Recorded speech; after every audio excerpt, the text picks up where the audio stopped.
Vamos a orar juntos. Dios Padre Santo y lleno de gracia y de amor, te damos gracias. Por tu gracia y amor precioso nos salvaste y te damos gracias porque nos guiaste para que podamos vivir en la iglesia que es tu cuerpo en el resto de nuestra vida. Ya nos distinguimos del mundo. Ahora tenemos una vida preciosa que permanecemos en la iglesia, que es el cuerpo del Señor, cumpliendo su voluntad y predicando el Evangelio del Señor. Señor, ayúdanos más y guíanos para que podamos aprender por medio de la palabra cuán preciosa e importante es esta iglesia y qué relación tiene con nosotros, qué debemos hacer para la iglesia. La iglesia es el lugar donde se enseña la palabra de Dios y se aprende. Haznos entender claramente que no solamente enseña y aprende, sino también todo lo que aprenden obedecen y cumplen la palabra de Dios y su mandamiento. Despiértanos a todos nosotros para que en nuestra vida aparezca la marca del Señor y su gloria. Así te rogamos y te pedimos fervientemente. Así nos prometiste que en toda la vida cuando cumple la palabra del Señor, Dios nos dará las bendiciones. Ayuda a todos nosotros y dirígenos para que podamos recibir las bendiciones en la iglesia por medio de Jesucristo, así tener una vida valiosa. También estamos planificando la conferencia de otoño. Por medio de esta conferencia, el Espíritu Santo mismo opere para que muchas almas perdidas puedan recibir la salvación y guíalos con poder sobre todas las manos que preparan, oran y trabajan para que esa obra no se cansen. En ese tiempo, Pastor Juan y su grupo misionero están en la misión de Mongolia. Señor, guíalos para que en medio de gracia puedan culminar todo el plan y que puedan regresar sanos. Acompaña con tu amor precioso y tu gracia a todos los seres humanos que vinieron hoy, y también cuida a los seres humanos que hoy no pudieron venir, para que no se olviden de tu amor y de tu gracia, aunque estén en cualquier lugar. Todo dejamos y confiamos solamente en la mano buena del Señor, agradeciendo en el nombre de Jesucristo que nos salvó y nos ayuda a permanecer en la iglesia. Amén. Gracias por la alabanza del coro. Buscamos Primera de Timoteo capítulo 3.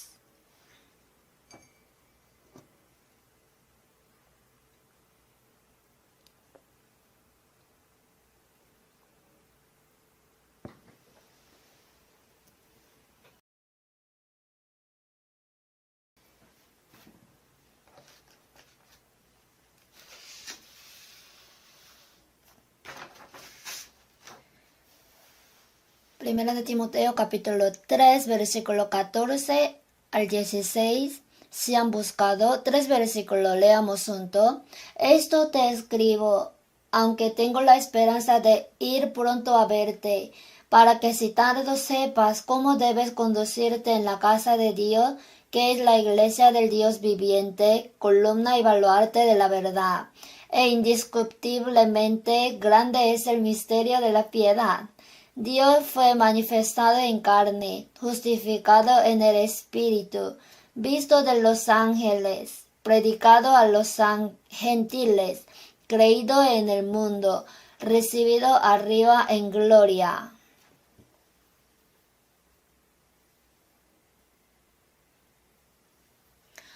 Ahora es septiembre. El clima también se ha vuelto mucho más fresco. Hoy mientras escuchaba el himno, mi corazón se sentía muy pesado y necesito calmarlo, pero no sé qué hacer. Sinceramente quiero escucharlo una vez más. Hoy cantaron un himno sobre la cruz de Jesucristo. ¿No es la iglesia el lugar donde Jesús es la cabeza? Ahora que hemos sido salvos y vivimos en la iglesia, si no sabemos qué tipo de lugar es la iglesia, nuestra fe no crecerá bien. Pienso que a pesar de que ya tenemos vida en la iglesia, pasamos por alto muchas veces sobre la iglesia.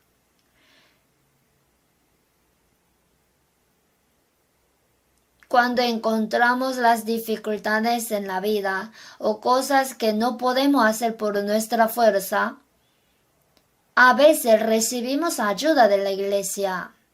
En ese momento entendemos cuán preciosa es la iglesia realmente. Así que hoy, en estos versículos, el apóstol Pablo escribió esta carta a Timoteo.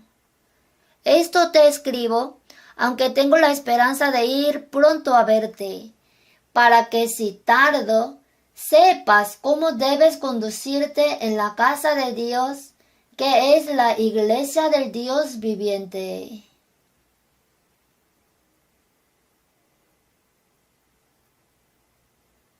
En el versículo 15, para que si tardo, sepas cómo debes conducirte en la casa de Dios, que es la iglesia del Dios viviente, columna y baluarte de la verdad.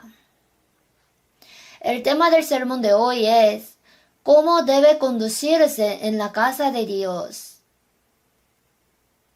En la casa de Dios. La casa de Dios dijo que es la iglesia. Vamos a ver más concretamente acerca de la casa de Dios y cómo pienso acerca de la iglesia hasta ahora. Y el tercero, cómo debemos conducirnos en la casa de Dios. Hablaré de estas tres partes hasta que el tiempo nos permita.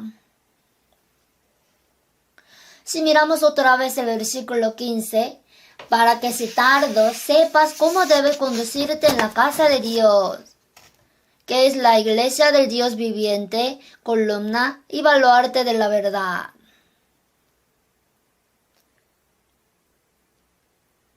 La iglesia del Dios viviente. La iglesia en el idioma original es eclesia, como ya la mayoría sabe. Tiene este significado: rebaño distinguido, rebaño elegido. El versículo que describe exactamente esta iglesia es 1 Corintios capítulo 1-2. Dijo: a la iglesia de Dios que está en Corinto, no es la iglesia de hombres, a los santificados en Cristo Jesús, llamados a ser santos. En Cristo Jesús han sido santificados. Con todos los que en cualquier lugar invocan el nombre de nuestro Señor Jesucristo, Señor de ellos y nuestro.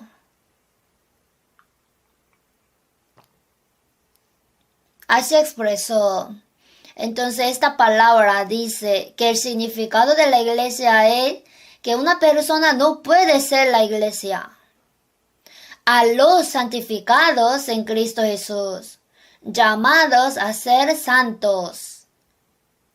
En Efesios, a los santos y fieles en Cristo Jesús que están en Éfeso. Así está expresado en plural.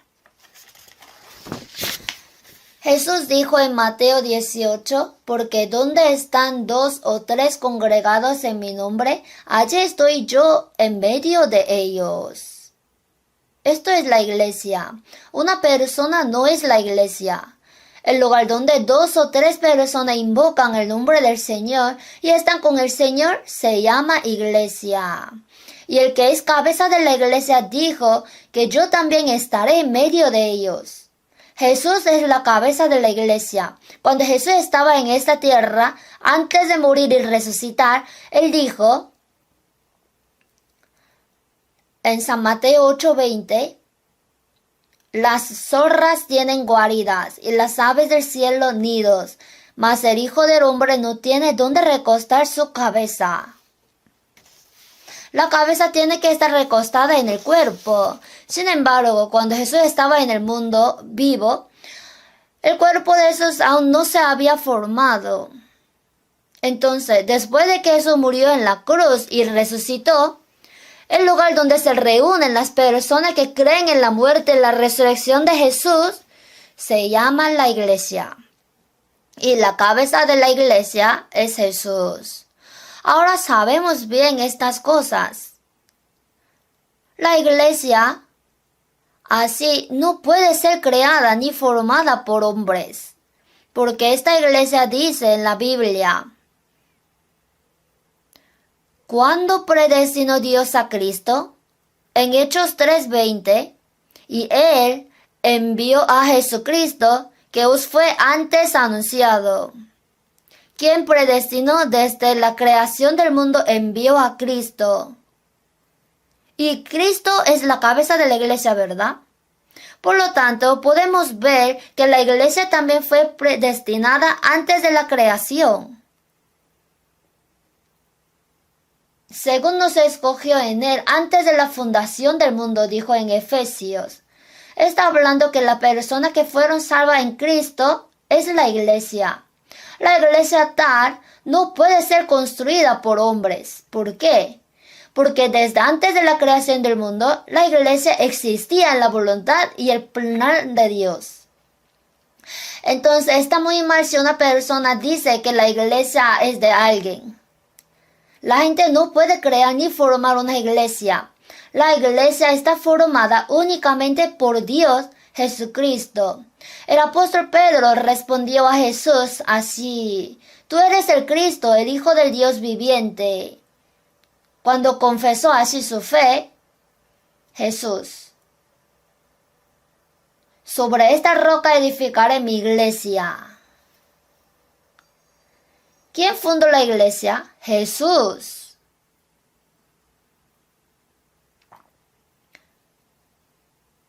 Muchas personas que creen en Dios y hacen la obra de Dios comienzan una iglesia y dicen mi iglesia.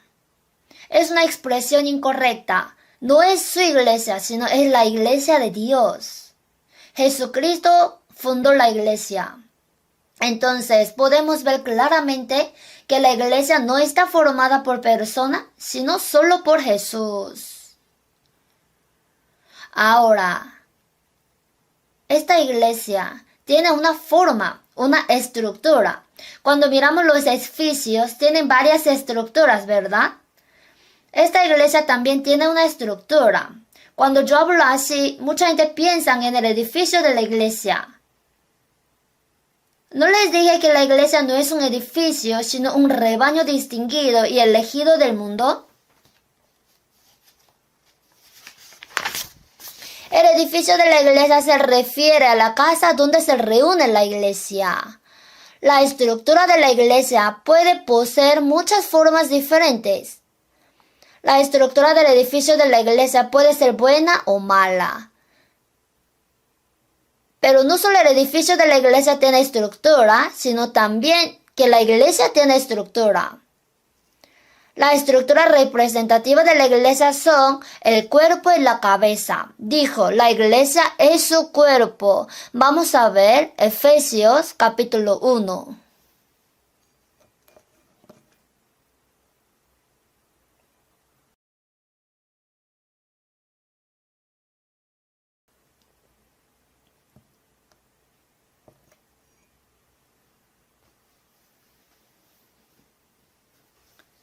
Versículo 22, leo. Y sometió todas las cosas bajo sus pies y lo dio por cabeza sobre todas las cosas a la iglesia, la cual es su cuerpo, plenitud de aquel que todo lo llena en todo. Pero piensen, si decimos que solo hay cuerpo y no cabeza, entonces hablamos de ella como persona, está muerta. Así el cuerpo humano está compuesto con la cabeza y el cuerpo. Si está cortada la cabeza, está muerto. Cuando pensamos en la iglesia, no solo debemos pensar en el cuerpo, sino también en la cabeza. la cabeza y el cuerpo. Entonces, cuando se trata de expresar la iglesia, se expresa como Cristo y la iglesia. Iglesia de Cristo e iglesia de Dios. Iglesia de Dios también significa que Dios es la cabeza, ¿verdad? Iglesia de Cristo significa que Cristo es la cabeza. Ahora, tenemos que pensar que la iglesia siempre tiene cabeza y cuerpo. Y cuando pensamos en la iglesia, hay una cabeza. Cuando pensamos que tenemos cabeza, hay mucho que pensar.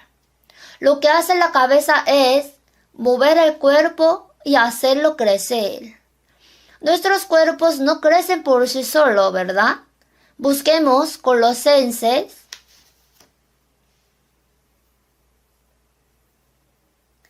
Colosenses capítulo 2, 19.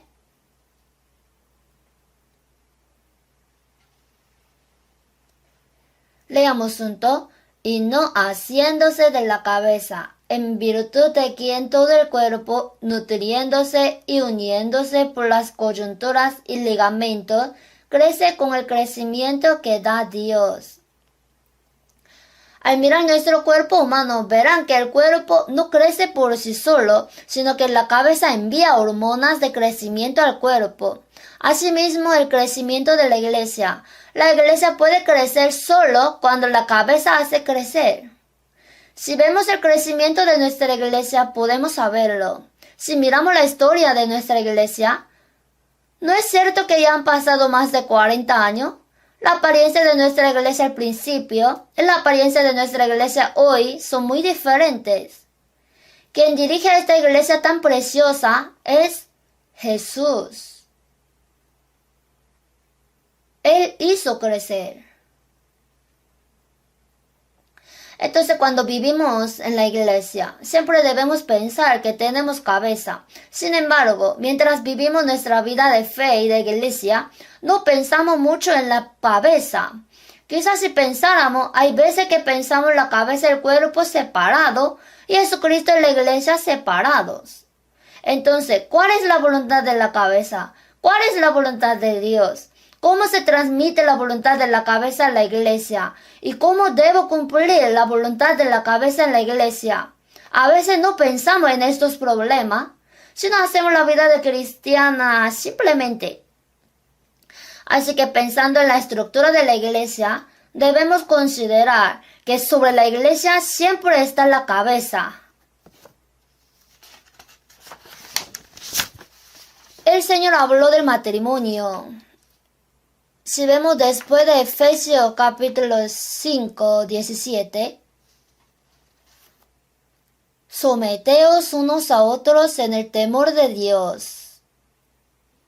A las esposas dijo, las casadas estén sujetas a sus propios maridos, y a los esposos, maridos, amad a vuestras mujeres, así como Cristo amó a la iglesia y se entregó a sí mismo por ella. Así que la orden dada al marido es amor y la orden dada a la esposa es obediencia. Mientras continuaba diciendo esta palabra, en el versículo 32, grande es este misterio, mas yo digo esto respecto de Cristo y de la iglesia. Hablando de la conducta entre el matrimonio, dijo, grande es este misterio. Mas yo digo esto respecto de Cristo y de la iglesia. El matrimonio se convirtió en uno, ¿verdad? Asimismo, Cristo, Jesús y nosotros, los cristianos, nos hemos sido uno. Por eso, cuando se habla de esta iglesia, la Biblia siempre habla de Cristo y la iglesia. Es necesario pensar en la iglesia, donde la cabeza es Jesús.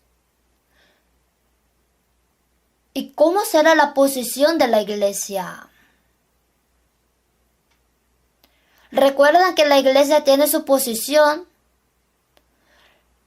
La posición de la iglesia sale en Efesios 1:22. y sometió todas las cosas bajo sus pies y lo dio por cabeza sobre todas las cosas a la iglesia. Sobre todas las cosas está la iglesia. ¿Y quién es la cabeza de la iglesia? Es Jesús. El significado de todas las cosas se refiere a todas las cosas creadas por Dios. Dentro de toda la creación está la tierra en la que vivimos. Entonces, si lo miramos en un sentido más amplio, sería el universo. Y lo que está sobre el universo es la iglesia. Así es la posición de la iglesia. Considerando que esta iglesia está en una posición tan alta, no podemos vivir fácilmente nuestras vidas en la iglesia como queramos. Algunas personas dicen fácilmente, ¿qué clase de iglesia es esta? ¿Por qué esta iglesia no tiene amor? Hablan descuidadamente de la iglesia. La iglesia no es un lugar donde la gente pueda hablar descuidadamente, porque es la iglesia de Dios, es porque Cristo es la cabeza. Pero es muy incorrecto describir la iglesia como esta iglesia. Si sabemos que el Señor y Dios existen como cabeza de la iglesia, debemos tener cuidado al expresarnos acerca de la iglesia, porque la iglesia está sobre todas las cosas.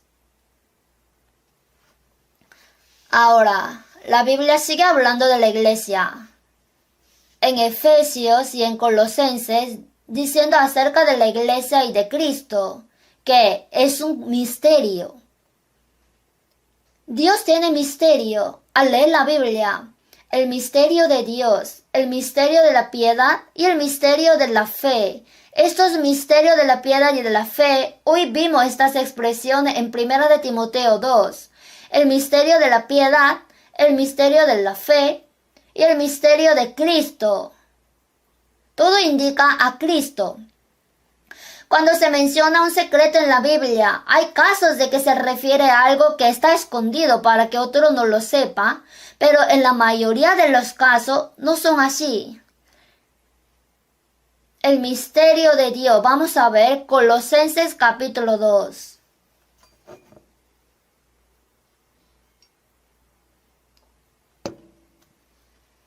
Colosenses capítulo 2, versículo 2. Para que sean consolados sus corazones, unidos en amor, hasta alcanzar todas las riquezas de pleno entendimiento, a fin de conocer el misterio de Dios el Padre y de Cristo. El misterio de Dios el Padre y de Cristo.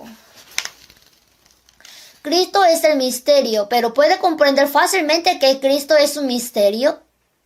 Un misterio es algo que está escondido para que otros no lo sepan, pero Cristo es predicado a todos. No hay nadie que no conozca a Cristo. Pero ¿por qué dice la Biblia que el misterio de Dios es Cristo? El significado de misterios aquí se refiere a la verdad de Dios que ha sido abierta y revelada. Se dice que la verdad revelada es un misterio. Todo está abierto para que todos lo sepan, pero no puede entenderlo. Eso es asombroso. Cristo es el misterio de Dios y la iglesia también. La gente realmente no sabe qué tipo de lugar es la iglesia. Especialmente las personas que no han recibido la salvación no saben cómo es la iglesia. Sin embargo, los salvos deben ir conociendo la iglesia. Una persona salva debe ir conociendo a Cristo, ¿verdad? En Oseas 6:3, y conoceremos y proseguiremos en conocer a Jehová. Pero si está prosiguiendo en conocer a Jehová, ¿se está esforzando por conocer a Jehová? Dijo que este aspecto es el misterio de Cristo y de la iglesia. El misterio de Dios es Cristo y el misterio de Cristo es la iglesia. Porque vamos a ver Efesios capítulo 3. El apóstol Pablo dice: capítulo 3, versículo 3, que por revelación me fue declarado el misterio, como antes lo he escrito brevemente, leyendo lo cual podéis entender cuál sea mi conocimiento en el misterio de Cristo. Dios declara claramente en Colosenses 2:2 que el misterio de Dios es Cristo. Y en Efesios 3:4 podéis entender cuál sea mi conocimiento en el misterio de Cristo.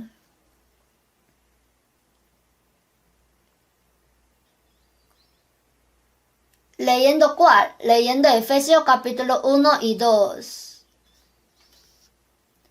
Entonces, ¿de qué se trata Efesios capítulo 2? Hay seres que no pueden llegar a ser uno desde el punto de vista nacional. Hay personas que nunca pueden ser juntos, los judíos y los gentiles. Porque dijo así son los gentiles en Efesios 2, versículo 11. Por tanto, acordaos de que en otro tiempo vosotros, los gentiles en cuanto a la carne, erais llamados incircuncisión por la llamada circuncisión hecha con mano en la carne.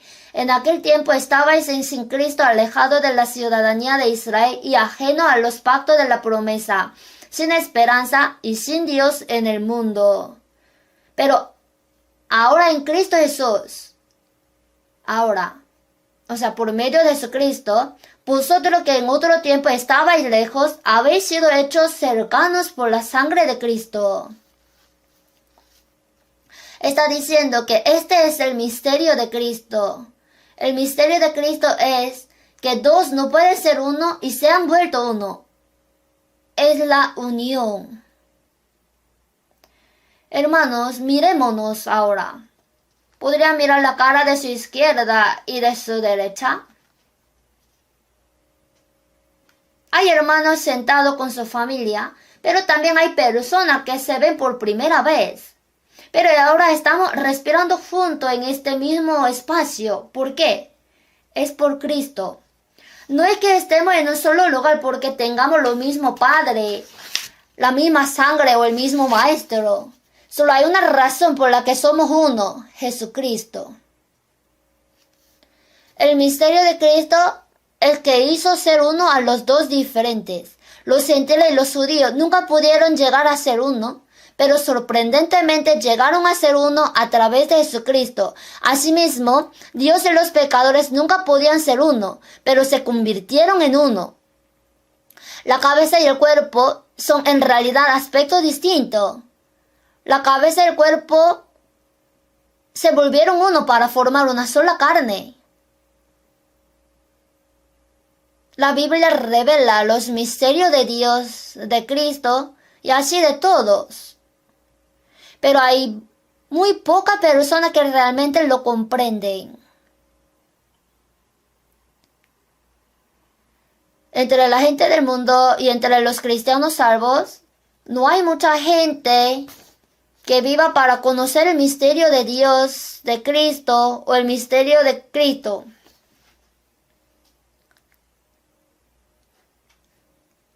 Simplemente piensan que si van a la iglesia los domingos o los miércoles, ya está haciendo bien la vida cristiana. No es así.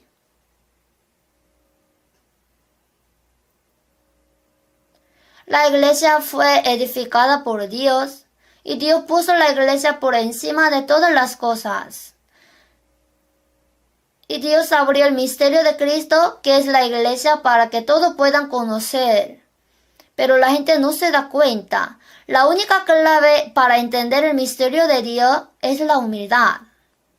Cuando soy humilde, entiendo también a Cristo, el misterio de Dios. Y comprendo también el misterio de Cristo, la unidad, la iglesia. Hermoseará a los humildes con la salvación, dijo en Salmos. Si no es humilde, no puede ser salvo. La principal razón por la que las personas a las que predicamos no reciben la salvación es porque son orgullosos, porque son más soberbios que Dios. Por eso no son salvos. La razón por la que no podemos encender a Cristo ni a la iglesia después de ser salvos es porque somos arrogantes. Es porque mis pensamientos están más altos que los pensamientos de Dios. Solo a través de la humildad podemos comprender los misterios de Dios. La humildad es la clave para desbloquear los misterios de Dios. La iglesia así tiene poder asombroso. Mientras vivimos en la iglesia, hay muchos casos cuando Dios nos responde de manera mucho más sorprendente de lo que esperábamos. Damos muchas oraciones a Dios, sin embargo a veces nos quejamos y nos molesta que no han sido contestadas. Sin embargo, cuando pasa el tiempo y recordamos lo que oramos, podemos darnos cuenta de que Dios nos ha respondido. Esto es poder de la iglesia. Vamos a ver Efesios 3.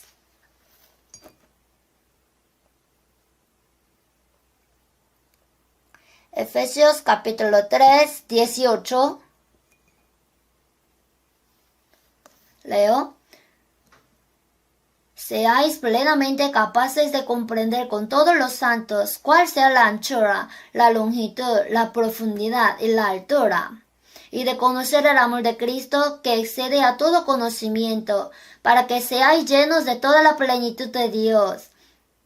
Y a aquel que es poderoso para hacer todas las cosas mucho más abundantemente de lo que pedimos o entendemos, según el poder que actúa en nosotros. A Él sea gloria en la iglesia, en Cristo Jesús, por todas las edades, por los siglos de los siglos. Amén. ¿No es asombroso? El Señor es la cabeza de la iglesia. Entonces, la iglesia tiene poder asombroso. Tuvimos conferencia de verano y pronto vamos a tener conferencia de otoño, pero en cada conferencia o en los seminarios hay personas que traen mucha gente. Cuando miramos a esta persona, decimos, tiene un poder asombroso, pero en realidad el poder está en la iglesia. Por supuesto, no estoy ignorando a cada individuo. El individuo trabajó duro, como fue fiel a Dios, Dios le usó. Sin embargo, el poder real que tiene esa persona proviene de la iglesia, no es del poder de cada individuo. Mi mano derecha es muy fuerte. Si le pego una vez, se puede morir esa persona, aunque no lo crean. ¿Acaso mi mano derecha tiene poder? Si se corta la mano derecha, no tiene poder. La mano derecha tiene poder cuando está en el cuerpo, pero la mano derecha en sí no tiene poder. En 1 Corintios 12, 27, vosotros pues sois el cuerpo de Cristo y miembros cada uno en particular. Jesús es la vid y nosotros somos los pámpanos. Si los pámpanos permanecen en la vid, naturalmente llevan fruto. No debe confundirse. ¿Dónde está todo ese poder? En la iglesia. Es necesario que pensemos en este aspecto de la iglesia. Dios puso esta iglesia sobre todas las cosas. Él la ha puesto sobre todas las cosas y ha hecho que todas las cosas puedan ser llenas a través de esta iglesia, la cual es su cuerpo, la plenitud de aquel que todo lo llena en todo. ¿Quién? Jesucristo. ¿Dónde se encuentra esa plenitud? En la iglesia. El mundo se mueve a través de la iglesia. Entonces, ¿cuán asombrosa es la iglesia? Y al dejar la iglesia sobre todas las cosas, la iglesia está llenando el mundo. Y hay algo más que Dios hace por medio de la iglesia. En Efesios 3:10, para que la multiforme sabiduría de Dios sea ahora dada a conocer por medio de la iglesia a los principados y potestades en los lugares celestiales, los ángeles. A través de la iglesia está enseñando a los ángeles la multiforme sabiduría de Dios. ¿Quién hace este papel? La iglesia. Nos parece que son excelentes los ángeles, ¿verdad? Sí, son grandiosos. Los ángeles son más excelentes que nosotros, que ahora tenemos cuerpo y aspecto del pecado. Sin embargo, a esos ángeles hace conocer la multiforme sabiduría de Dios a través de la iglesia. Así es la iglesia. ¿Cuál es lo fundamental de la multiforme sabiduría de Dios?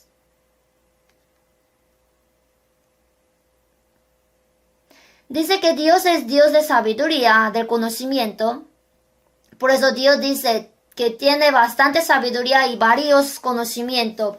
Pero ¿cuál es la sabiduría de Dios que forma la base y fundamento de toda clase de sabiduría y conocimiento?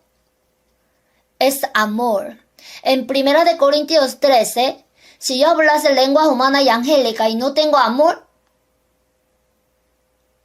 vengo a ser como metal.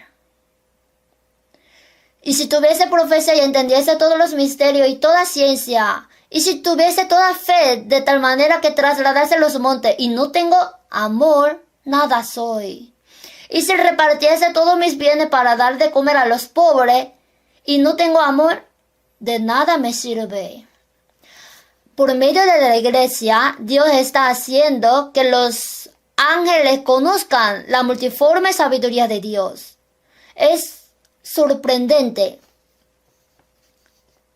El conocimiento más fundamental de la multiforme sabiduría de Dios es el amor.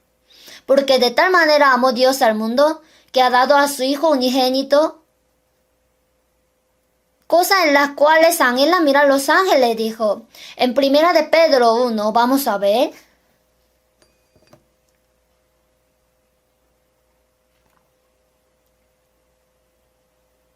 Primera de Pedro, capítulo 1, 10. Los profetas que profetizaron de la gracia destinada a vosotros inquirieron y diligentemente indagaron acerca de esta salvación, escudriñando qué persona y qué tiempo indicaba el Espíritu de Cristo que estaba en ellos, el cual anunciaba de antemano los sufrimientos de Cristo y las glorias que vendrían tras ellos. A esto se le reveló que no para sí mismos, sino para nosotros, administraban las cosas que ahora os son anunciadas por lo que os han predicado el Evangelio por el Espíritu Santo enviado del cielo, cosas en las cuales anhelan mirar los ángeles. Lo que a los ángeles parece extraño es cómo Dios pudo entregar a su propio Hijo hasta la muerte por pecadores como gusanos. ¿No es así? Dios se refiere a todos los que viven en pecado como gusanos en Job 25:6. ¿Cómo pudo Dios entregar a su Hijo propio a la muerte por la vida de un gusano? Esto es algo que los ángeles también quieren investigar.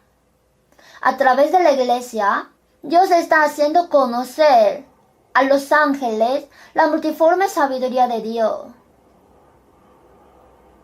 Y otro aspecto de la iglesia es que Dios por medio de la iglesia unifica todo.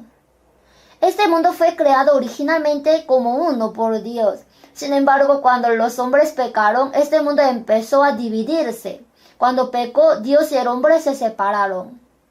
Cuando pecamos, de ley nos separamos de Dios. Por eso el mundo entero sigue dividiendo. Si miramos el aspecto del fin del siglo, siguen dividiendo. Cuando miramos a los políticos, vemos que continúan dividiendo a la gente para su propio beneficio. Dividiendo entre hombres y mujeres, dividiendo entre adultos y niños, dividiendo a los que han aprendido a los que no. Sin embargo, Dios unifica al mundo dividido por el pecado humano por medio de Cristo, a través de la iglesia. Efesios, vamos a ver.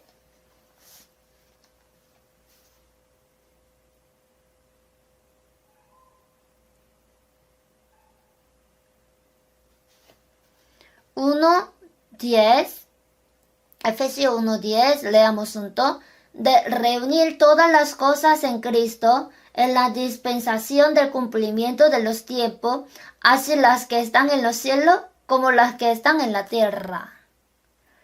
Reunir todas las cosas en Cristo. Este aspecto es la iglesia. La iglesia está levantada sobre todas las cosas. A través de la iglesia llena todo. Y a través de la iglesia hace conocer la multiforme sabiduría de Dios. Y estamos dentro de esta iglesia. Necesitamos pensar cómo yo he vivido y pensado sobre esta iglesia. ¿Cómo ha pensado en la casa de Dios? ¿Cómo ha pensado acerca de la iglesia de Dios? La gente que no ha recibido la salvación está tratando de destruir la iglesia de Dios. En Hechos 8:3, Pablo era Saulo antes de ser salvo, antes de encontrarse con Jesucristo, y Saulo asolaba la iglesia. Quería destruir la iglesia. El mundo odia tanto a la iglesia. Están tratando de destruir la iglesia. Observen la civilización humana. Cuando alguien obtiene poder, autoridad y la civilización se desarrolla, entonces siempre hay alguien a quien persigue, la cual es la iglesia. Por ejemplo, Roma. Roma tenía poder, autoridad y civilización. ¿Qué hizo Roma? Persiguió la iglesia. Si miramos la civilización mundial, la civilización europea es una civilización muy desarrollada. Estados Unidos y Europa se han desarrollado en la civilización. Pero ¿qué está pasando ahora en esos países? Están persiguiendo a la iglesia. La antigua Unión Soviética era un país que creían en Cristo hasta que ocurrió la revolución bolchevique en Rusia. Decían que era iglesia ortodoxa griega. Eran personas creyendo en Dios. Pero cuando Stalin ganó el poder, empezó a perseguir a la iglesia. Así se convirtió en un país comunista. China está persiguiendo a la iglesia ahora mismo, ¿verdad? Hace poco tiempo estaba viendo una noticia. Escuché que en China cambiaron la Biblia. Ahí estaba leyendo brevemente la Biblia modificada. Sobre la parte de la mujer sorprendida en adulterio que sale en San Juan capítulo 8, se cambió así. Jesús dijo, el que de vosotros esté sin pecado sea el primero en arrojar la piedra contra ella. Pero ellos al oír esto, acosados por su conciencia, salían uno a uno. Jesús dijo, ¿dónde están los que te acosaban? ¿Ninguno te condenó? Ella dijo, ninguno, Señor. Entonces ahí Jesús dijo, yo te condeno, y la apedreó. Así cambiaron la Biblia. Hermano, esto es terrible. Si miramos el Apocalipsis 22:18, que no añada sobre la palabra de Dios ni quite de ella. Añadir o quitar de la palabra de Dios traerá el castigo terrible. Pero en nuestra época lo están haciendo sin pensar. Así que las personas que no creen en Dios están tratando de destruir a la iglesia. Entonces, en el fin del siglo, cuando estamos viviendo, nuestro país también. Nuestro país ahora vive bien. Es representativo de la fuerza y las capacidades humanas que están creando muchas civilizaciones. En nuestro país, la iglesia está siendo perseguida poco a poco. Jesús dijo en 1 de Juan 3:13, hermanos míos, no os extrañéis si el mundo os aborrece. En San Juan 15, si el mundo os aborrece, sabed que a mí me ha aborrecido antes que a vosotros. Si fuerais del mundo, el mundo amaría lo suyo. Pero porque no sois del mundo, antes yo os elegí del mundo, por eso el mundo os aborrece. ¿Por qué el mundo odia a la iglesia y a Jesús? En San Juan 7:7, no puede el mundo aborreceros a vosotros, mas a mí me aborrece, porque yo testifico de él que sus obras son malas. Jesús dijo que el mundo es malo. De verdad, el mundo es malo. Por eso el mundo odia a Jesús. Y les toca aborrecer a los que creen en Jesús, a los que fueron elegidos por Dios. Bienaventurados los que padecen persecución por causa de la justicia, porque de ellos es el reino de los cielos. Bienaventurados sois cuando por mi causa os vituperen y os persigan, y digan toda clase de mal contra vosotros mintiendo. Gozaos y alegraos, porque vuestro galardón es grande en los cielos, porque así persiguieron a los profetas que fueron antes de vosotros. Si seguimos al Señor, el mundo va a odiar a los que siguen al Señor, a la iglesia. Es natural. Es porque las personas que no creen en la iglesia quieren destruirla. Entonces, los incrédulos están persiguiendo a la iglesia, tratando de destruirla y se burlan de la iglesia.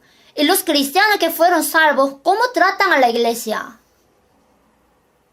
¿Qué piensan realmente de la iglesia?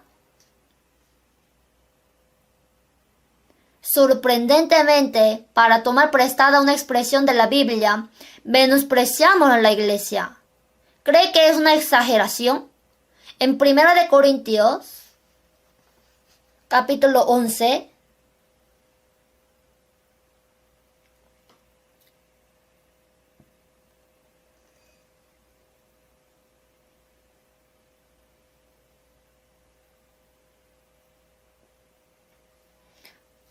(11, 17) leo.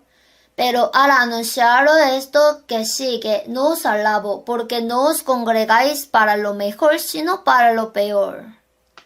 Los santos corintios tuvieron una reunión donde tomaron Santa Cena, pero al anunciaros esto que sigue, no os alabo. La razón es el versículo 18, pues en primer lugar, cuando os reunís como iglesia, oigo que hay entre vosotros divisiones y en parte lo creo, porque es preciso que entre vosotros haya disensiones para que se haga manifiesto entre vosotros los que son aprobados. Cuando pues os reunís vosotros, esto no es comer la cena del Señor, porque al comer cada uno se adelanta a tomar su propia cena, y uno tiene hambre y otro se embriaga. ¿Por qué hacen esto? Si es la cena de Dios. Pero algunas personas comen demasiado, se llenan y se quedan dormidos. Algunas personas tienen hambre porque no han comido. Y otras bebieron demasiado vivo y se embriagaron. ¿Cómo pueden hacer esto mientras comen la santa cena de Dios? Está preguntando.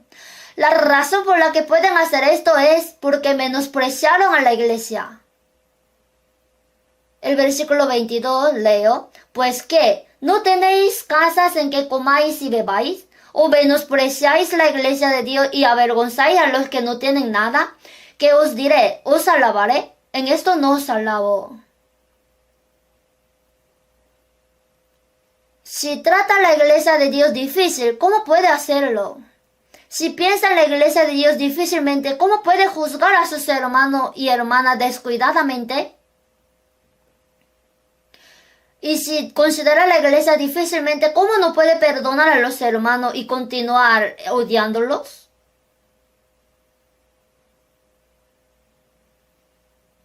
Hermanos, hay momentos cuando le digo mala palabra a mi hijo fuerte. Digo, tú ladrón. Es cuando se olvida de dar el diezmo. En Malaquías dijo, ¿en qué te hemos robado? En vuestro diezmo y ofrendas. ¿Cómo robas a Dios? Es imposible robarle al presidente. Entonces, ¿cómo se le puede robar a Dios? Pero está robando. ¿Por qué? Porque menosprecia a la iglesia. ¿Quién es la cabeza de la iglesia? El Señor. Menospreciar la iglesia es menospreciar al Señor.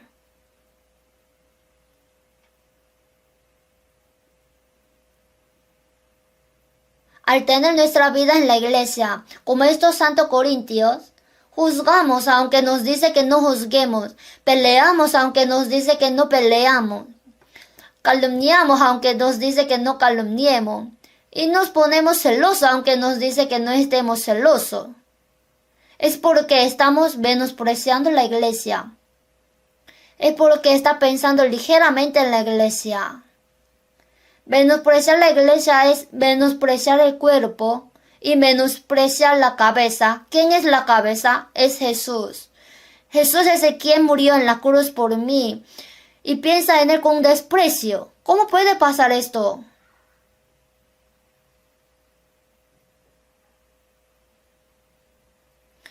Cuando se trata de pensar en la iglesia, debe pensar como el fundamento de mi vida.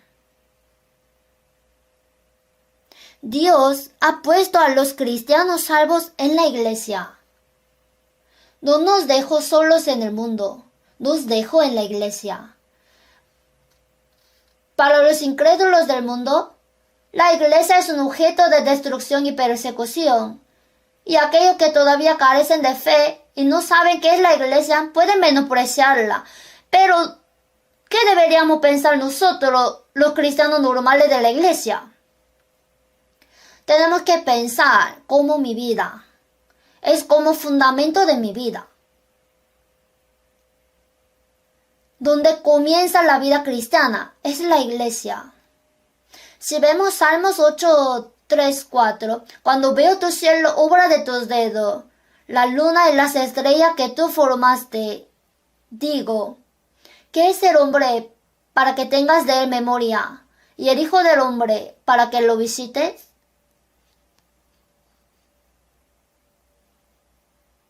Cuando nos paramos frente a las estrellas que parecen caer en el cielo y ante la gran naturaleza, sentimos cuán pobres somos. Eso es lo que está diciendo el periodista de Salmo. Obra de tus dedos, la luna y la estrella que tú formaste. ¿Qué es el hombre? Mirando lo que Dios ha hecho, me doy cuenta de que mi vida no es gran cosa. ¿Y qué pienso de la iglesia cuando vivo en la iglesia que es el cuerpo del Señor y cuya cabeza es Jesús, quien murió en la cruz por mí?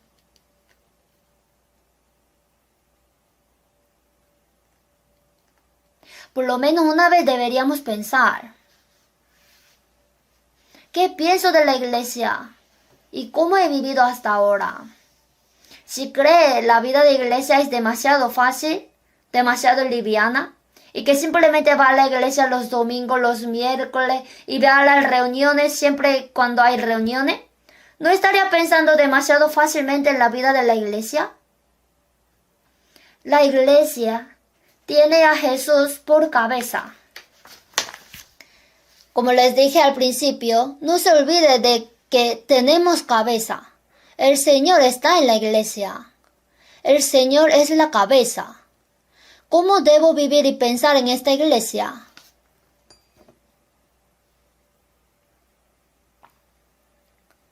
¿Qué debería hacer finalmente en la casa de Dios?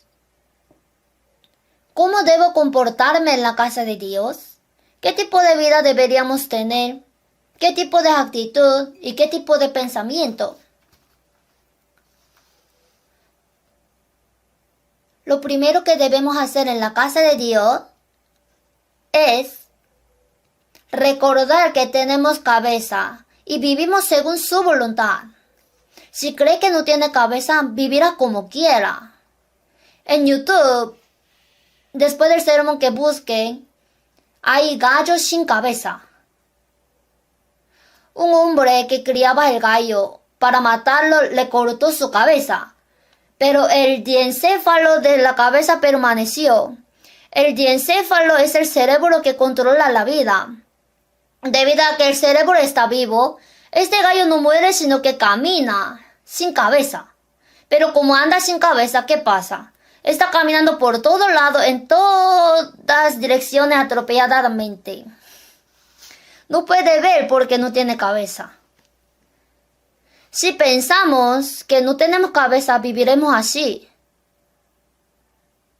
Cuando hay cabeza, puede ver y escuchar, pero no la tienen.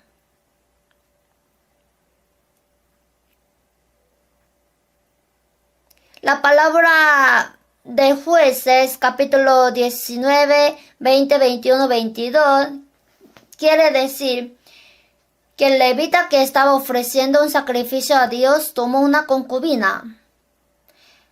Pero los benjamitas que vivieron en Gabá toda la noche abusaron de ella y finalmente la mataron. Entonces él se enojó, cortó a la concubina muerta en 12 pedazos y los envió a cada tribu. Al recibir el cadáver de la concubina, las tribus de Israel dijeron, ¿cómo pudo suceder esto entre los israelitas? Y se enteraron de que la tribu de Benjamín había hecho esto. Entonces las tribus de Israel decidieron hacer la guerra. Ahí la tribu de Benjamín casi desapareció. ¿Y cómo termina la Biblia? En estos días no había rey en Israel, cada uno hacía lo que bien le parecía. ¿Qué quiere decir? Que no había cabeza. Actuaron sin ver nada. Sin cabeza no puede ver nada, no puede oír nada. Y todo lo que piensa es correcto. Así son los últimos tiempos en los que vivimos. En esos días no había rey. Nuestra época no tiene criterio. El rey es un aspecto de criterio. Desapareció el criterio. Hace lo que bien le parezca. Habla todo lo que quiere hacer. Hace todo lo que quiere hacer. Entonces fácilmente los hombres se convierten en mujeres y las mujeres en hombres. Indicando hombre dice que es mujer. Hacen según su manera. No hay ninguna manera para controlar. Sin embargo, en la casa de Dios, vivir según la voluntad de la cabeza es lo más fundamental que se puede hacer en la casa de Dios. Saber cuál es la voluntad de la cabeza. ¿Qué quiere la cabeza? ¿Qué requiere el Señor de mí? Tengo que pensar en esto y vivir, ¿verdad? ¿Cómo han estado viviendo en la iglesia? ¿Cuál es la voluntad de la cabeza de la iglesia? ¿Cuál es la verdadera voluntad del Señor para nuestra iglesia? ¿Cuál es el propósito? ¿Realmente ha pensado profundamente en esto y orado por ello? Ya tenemos que vivir de esta manera.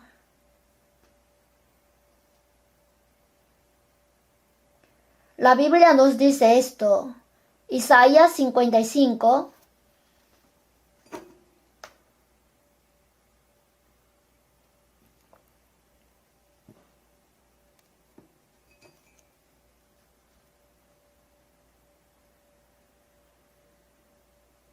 Isaías capítulo 55, 8, 9. Leo. Porque mis pensamientos no son vuestros pensamientos, ni vuestro camino mis caminos, dijo Jehová. Como son más altos los cielos que la tierra, así son mis caminos más altos que vuestros caminos, y mis pensamientos más que vuestros pensamientos. Nuestros pensamientos y los del Señor son diferentes. El cuerpo no tiene pensamiento. El cuerpo hace lo que la cabeza le manda. Pero nosotros, los miembros del cuerpo, tenemos nuestros propios pensamientos. Por eso el Señor nos dice que no confiemos en nuestros pensamientos, que dejémoslo. El versículo 7, leamos junto. Deje el impío su camino, y el hombre inicuo sus pensamientos, y vuélvase a Jehová, el cual tendrá de él misericordia, y al Dios nuestro, el cual será amplio en perdonar. Quiere que dejemos nuestros pensamientos. ¿Qué significa dejar? Significa someter mis pensamientos a la voluntad de Dios, porque mis pensamientos no son perfectos ni seguros. ¿Cuál es el contenido de Proverbios 3, 5 al 7? Fíate de Jehová de todo tu corazón y no te apoyes de tu propia prudencia. Reconócelo en todos tus caminos, porque nuestros pensamientos, nuestros planes, nuestro conocimiento no son perfectos. Por eso debemos seguir la voluntad de la cabeza perfecta. Si pensamos en términos de cabeza y cuerpo, es lo mismo que pensar con un cuerpo que no puede pensar. El cuerpo no sabe pensar. Lo único que puede hacer es mover la cabeza como le indica. Sin embargo, si el cuerpo sigue haciendo lo que quiere, pensando que puede hacerlo, es lo mismo que el cuerpo moviéndose sin cabeza. Eso es necedad. Así que primero, reconocer al Señor, confiar en el Señor. Mas busca primeramente el reino de Dios y su justicia, y todas estas cosas os serán añadidas.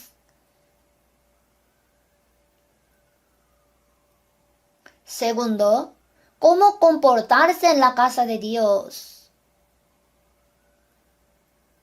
Vivir en la casa de Dios es una vida que imita a Jesucristo. Jesús vino a esta tierra con muchos propósitos. Él vino a esta tierra para cumplir la voluntad del Padre. Vino a esta tierra para restaurar la gloria de Dios. También vino para perdonar nuestros pecados. Entre muchos aspectos de Jesús, una cosa está clara, que Él vino a esta tierra para vivir una vida para mostrarnos el ejemplo. ¿Creen que era necesario que Jesús fuera bautizado? Jesús no necesita ser bautizado. ¿Por qué? Porque Él es Dios. Pero Jesús fue bautizado. ¿Por qué? Nos mostró que los que han sido salvos mediante la muerte y la resurrección de Jesucristo deben ser bautizados. En San Juan 13, Jesús lavó los pies de sus discípulos poniendo agua en un recipiente. Hay algo que dice Jesús después de lavar los pies. Vamos a ver San Juan 13. Vamos a ver lo que dijo Jesús.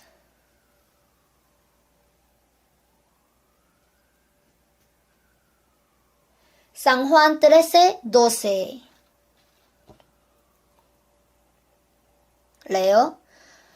Así que después que les hubo lavado los pies, tomó su manto, volvió a la mesa y les dijo, ¿sabéis lo que os he hecho?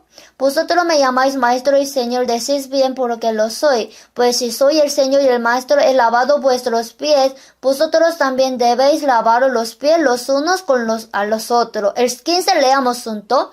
Porque ejemplo os he dado para que como yo os he hecho, vosotros también hagáis. Lo que Jesús dijo después de lavar los pies. ¿Sabéis lo que os he hecho?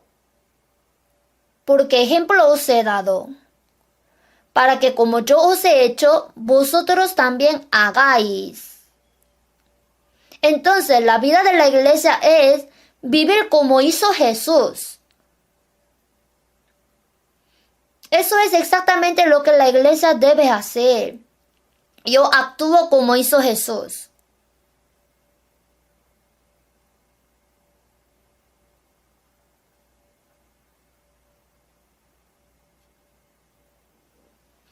Cuando leemos Deuteronomio, descubrimos algo sorprendente. La letra Shin de Deuteronomio significa abrir. Abrió los mandamientos de Dios en detalle. Sin embargo, si leemos atentamente Deuteronomio, va a ver que se repite, guarda, haz. Así fue escrito por Moisés. Vamos a ver Deuteronomio capítulo 1.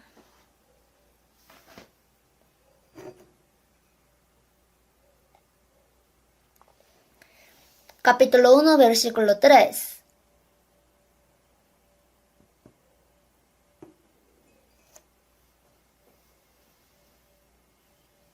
Leo. Y aconteció que a los 40 años en el mes 11, o sea, solo quedan 2 meses para terminar la vida en el desierto. Al final de 40 años en el desierto, y aconteció que a los 40 años en el mes 11, el primero del mes, Moisés habló a los hijos de Israel conforme a todas las cosas que Jehová le había mandado acerca de ellos. Moisés hizo saber todo. En continuación, desde el capítulo 4, abre el contenido de Deuteronomio, o sea, los mandamientos. 4.1. Hay muchas palabras repetidas. Aún así, espero que presten mucha atención.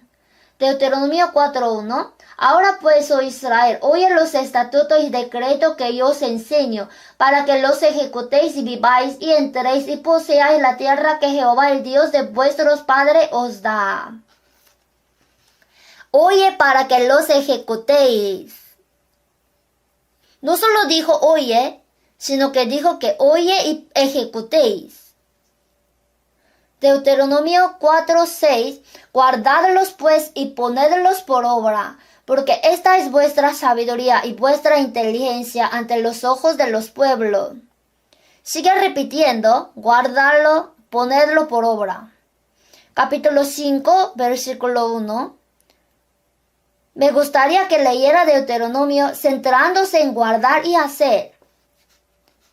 Deuteronomio 5:1. Llamó Moisés a todo Israel y les dijo: Oye Israel, los estatutos y decretos que yo os pronuncio hoy en vuestros oídos, aprenderlo y guardarlo para ponerlos por obra. O sea, que para ponerlos por obra, quiere que lo haga. El contenido más nuclear de Deuteronomio no es que escuche, sino dijo, oye, para ponerlo por obra. El capítulo 6, versículo 3. Oye pues, oh Israel, y cuida de ponerlos por obra, para que te vaya bien en la tierra que fluye leche y miel, y os multipliquéis como te ha dicho Jehová, el Dios de tus padres. Dijo que daría bendiciones maravillosas. ¿Cuándo? ¿Cuando escucha? No, cuando escucha y actúa. Capítulo 8:1.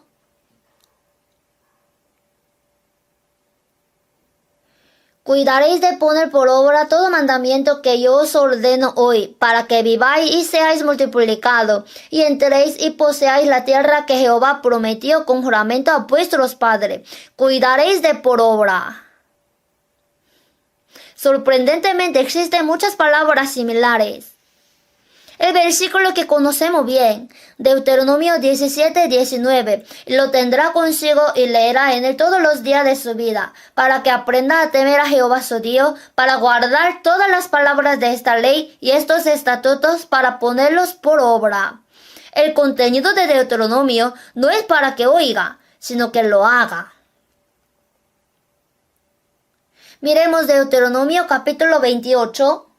Dios dijo que bendecirá a los israelitas si obedecen y los maldecirá si desobedecen. El capítulo 28 comienza así. Acontecerá que si oyeres atentamente la voz de Jehová tu Dios para guardar y poner por obra todos los mandamientos que yo te prescribo hoy. Es condición, ¿no? 9. Cuando guardares los mandamientos de Jehová tu Dios y anduvieres en sus caminos. 13. Te pondrá Jehová por cabeza y no por cola, y estarás encima solamente y no estarás debajo, si obedecieres los mandamientos de Jehová tu Dios, que yo te ordeno hoy para que los guardes y cumplas. Se sigue repitiendo, oye y haz, escucha y guarda. Los versículos 29 y 30 son los mismos. Siguen hablando que oiga y que haga. La persona que dice esto fue Moisés. Entonces Dios le dijo a Moisés que hiciera una canción para que los israelitas escucharan e hicieran, porque sabía que ellos no escucharían ni harían. Una vez terminada la canción y escrito su contenido, la Biblia dice. Vamos a buscar Deuteronomio capítulo 32. Deuteronomio capítulo 32 se llama también Cántico de Moisés. Versículo 44. Vino Moisés y recitó todas las palabras de este cántico a oídos del pueblo, él y Josué hijo de Nun. Y acabó Moisés de recitar todas estas palabras a todo Israel. Y les dijo, aplicad vuestro corazón a todas las palabras que yo os testifico hoy, para que las mandéis a vuestros hijos, a fin de que cuiden de cumplir todas las palabras de esta ley.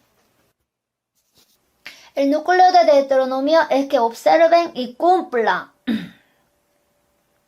Significa que oiga y haga.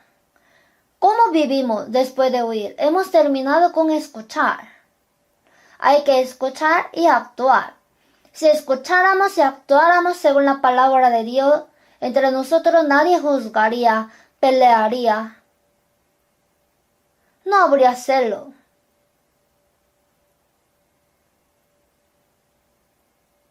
Si lo hemos oído y hecho, hay un mandamiento nuevo que Jesús nos ha dado. En San Juan 13:34, un mandamiento nuevo os doy, que os améis unos a otros. Si hemos escuchado la palabra y la hemos guardado, verdaderamente tenemos amor. Por supuesto, debido a que existen tales aspectos, estamos testificando de la palabra de Dios y predicando el Evangelio. Sin embargo, hay mucha gente que hace eso. También hay entre nosotros quienes no pueden hacerlo. Y acerca de Moisés, Dios describe a Moisés en Deuteronomio así. Esta es la evaluación de Moisés.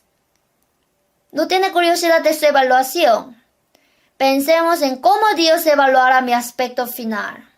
La evaluación final que Dios hizo de Moisés fue esta. Deuteronomio 34,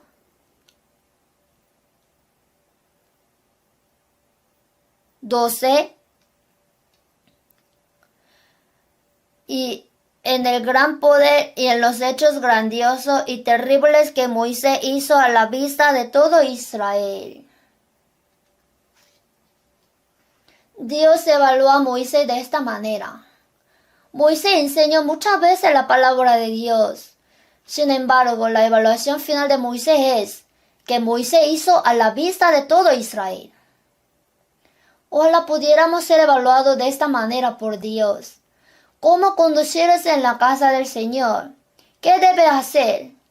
Realmente tiene que hacer.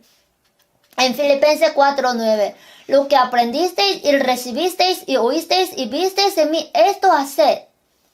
Este será bienaventurado en lo que hace. Mas el que mira atentamente en la perfecta ley, la de la libertad, y persevera en ella, no siendo oidor olvidadizo, sino hacedor de la obra, este será bienaventurado en lo que hace. El que oye e hizo. Al final, ¿cómo debemos portarnos en la casa del Señor? En 1 de Timoteo capítulo 3, esto te escribo para que sepas cómo debes conducirte en la casa de Dios. Y luego habla en el capítulo 4, 5 y 6. El contenido nuclear del capítulo 5, 6 es que no caiga en la fe hasta el final. Para no tropezar, no discuta, porque el ejercicio corporal para poco es provechoso, pero la piedad para todo aprovecha. Pero gran ganancia es la piedad acompañada de contentamiento. La razón por la que dijo estas palabras era para que no tropiece. Lo más importante de lo que hacemos en la casa de Jehová es seguirlo hasta el final y encontrarlo. Al final tiene que encontrarse con el Señor. No debe rendirse a mitad de camino. Pero terminaremos después de leer un versículo, Hebreos capítulo 3, versículo 14.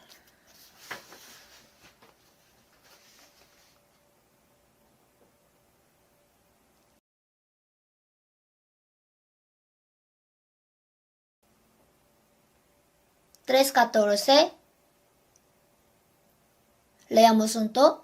Porque somos hechos participantes de Cristo. Otra vez leamos. Porque somos hechos participantes de Cristo, con tal que retengamos firme hasta el fin nuestra confianza del principio. Somos hechos participantes de Cristo. Esto significa que disfrutará de las bendiciones que el Señor le da en Cristo. ¿Cuándo? Con tal que retengamos firme hasta el fin nuestra confianza del principio. Por lo tanto, no debemos tropezar mientras vivimos en la iglesia, que es casa de Dios. Para evitar de tropezar, Dios nos enseñó la parábola de la vid, el mesón de San Lucas 10 y en Primera del Reyes 3 también nos enseña a través de la escena del juicio, cuando un niño fue interrogado de quién era y quién era la madre verdadera. Al aprender todas estas cosas, debemos permanecer unidos en el cuerpo del Señor, que es la Iglesia, hasta el fin. Así debemos manifestar la gloria del Señor. Cuán preciosa es la Iglesia en nuestra vida y cuán maravilloso es Cristo. Debemos vivir orando cada día para que podamos entenderlo en nuestra vida. ¿Vamos a orar juntos? Dios, de verdad te damos gracias por tu gracia preciosa y amor. Por tu sacrificio precioso, por el amor valioso, nos salvaste por medio de la muerte. Y ahora nos has puesto en la iglesia que es tu cuerpo. En la iglesia el Señor es la cabeza. Ayúdanos siempre para que podamos vivir obedeciendo la voluntad de la cabeza. Y te confiamos que nos guíe para que podamos someter nuestra voluntad a la de cabeza, siendo humildes. En la conferencia de otoño también acompáñanos y ayúdanos en medio de tu gracia. El tiempo que nos queda solamente en la mano santa del Señor confiamos y pedimos. Agradeciendo en el nombre de Jesús que nos ama, hemos orado. Amén.